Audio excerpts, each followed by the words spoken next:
আচ্ছা তুমি যে মাঝে মাঝে মসজিদে নামাজ পড়বার যাও তাহলে যাই নামাজের দোয়াটা একটু কওছে শুনি। আমি যাই নামাজের দোয়া কই হারি না তো।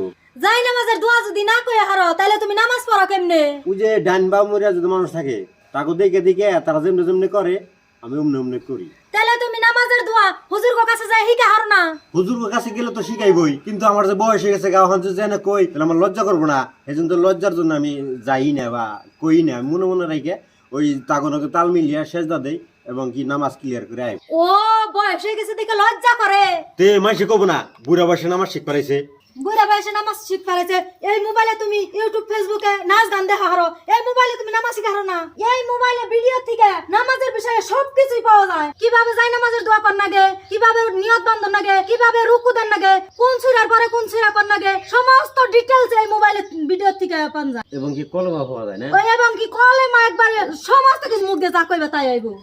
তাহলে এটাই তো ভালো হবো। আর আমার মাইসে তারা জানবো না যে আমি বেশি বয়সে নামাজ শিখ পারি গেছি, তাই না? হ্যাঁ তুমি আজকে থেকে এই মোবাইলে থেকে নামাজের বিষয়ে সবকিছু ঘরে বইয়ে বইয়ে তুমি দেখবা আর কি। ঠিক আছে।